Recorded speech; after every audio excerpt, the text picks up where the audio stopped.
So here's a little quick update. I had previously installed these, I had Shogun frame sliders that I got off Amazon, and I'd heard okay things about them. But then after Sarah's crash in the mountains, it sheared off the bolt. The frame slider held up okay, but I kind of didn't trust it after that because she didn't hit the concrete. She hit the gravel in the dirt into the ditch, and it ripped the thing off. So it actually snapped the bolt off, left half the bolt down in there. Luckily, it was enough that I could have gotten it on its own if it hadn't actually worked its way out and fell out on the ride home, which wasn't too happy about.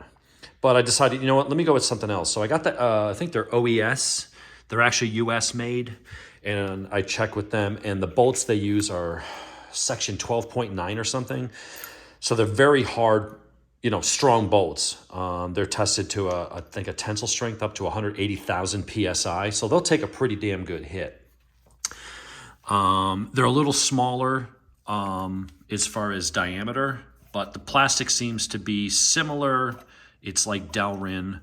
They just seem a little nicer. They did cost about twice as much. They're about $79. I'll throw a link on the whatchamacallit.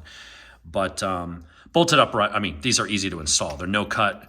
They go on the same as the Shoguns did. You just pull the bolt out. It uses whatever size hex that is. I forget. Is that a 6.5 or an 8 millimeter? Probably an 8 millimeter. And, just put them in, torque them down. You don't need Loctite. Just torque them down. Put those on both sides. Those should take the hit a little better, stronger bolts, protect the radiator. The reality is if you go down, especially in dirt, all your shit's going to be, gouged up and smashed up a little bit anyway. What you're hoping to do is help protect the case somewhat. That's still going to take a hit, but that's going to take some of it. I'm going to get case covers like I've got over there. We'll go over that one in a minute. But it'll protect the radiator. That's the biggest thing. You want to be able to get home. So protecting your water pump, protecting your hoses, protecting the radiator itself from taking a hit and springing a leak. That's kind of the biggest stuff, to be able to, as long as you're not too injured, be able to hopefully get, the bike limping home. Here it is on the other side. So they look good. They're clean. They say different colors. All that's different color is the printing on the stupid label, which I'll probably just peel off. I don't really care about that. But I'm going to get the engine covers, although this one already has a plastic one on this side. These are the same ones, actually, that I'm using here. Now, they're a slightly different shape on the R1, but same thing. And here I've got the GB Racing covers as well. So this one's going to actually be on track. And I'll probably go and get the GB Racing kit for that.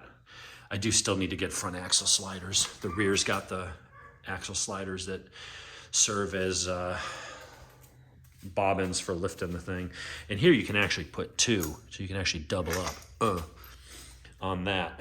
So yeah, that's what we've got. And then another little thing that I got, which should prove handy on trips, and it looks like we may be going on a trip to Thunder Beach down in Panama City Beach, is under here. Probably should have had this out ahead of time so I didn't have to sit here and do this. Hold on a second. Grab the bag with my teeth and open that up. Son of a bitch.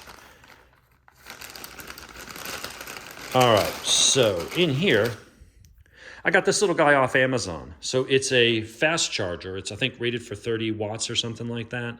I'll put a link to this as well. But up here, we've got a standard port like you'd have like a cigarette lighter in a car. So that thing goes in, and it actually sits flush. So if you want to just leave it in there, you can. There's actually like a little grab handle there that then folds out of the way. But what it does is it gives you the ability to charge two devices, and it supports both USB-C as well as standard USB. So my headset, my Sena 60S, and if I wanted to run a cord, into my jacket and charge my phone using one of these, I could do that as well. So that's kind of cool. You can leave it there. The only thing I haven't figured out is how to put the cap back on, because that cap, I don't know, unfortunately the lighting here isn't awesome. But that cap right here wants to go inside that to kind of seal. So I may have to see if I can get a different cover, because it'd be cool just to leave it in there all the time and have this be able to then be sealed and be waterproof. But I have a feeling I would have to at least cut that inner ring off. And then hopefully the outer ring would be enough to grab that so it wouldn't keep falling off So I'm not sure which one actually holds it in place. It feels like the inner rubber is the one that does, but we'll play around with that. But that's kind of cool. That thing's there, and so I can go ahead and put that in there when I need to, and then put it back in a way when I am not using it. So anyway, that was the update mainly for today, was that little device. I'll throw a link in there. And then these AESs or OES, they seem to be better. The bolts themselves are better. Those are section 12.9. Those are really strong bolts. Could have just been a fluke. You know, I have heard people that went down with Shoguns and they were fine, but she only hit the ground at like 30 and she hit in the dirt and it ripped the thing off and it snapped the bolt right in half. So that didn't fill me with a lot of confidence. And I'd recall that I'd had these ones, the OESs, that seemed to be a little bit better. I got these because they were cheaper, you know. And so in the end, of course, it didn't end up being cheaper because I had to go out and buy the right ones anyway.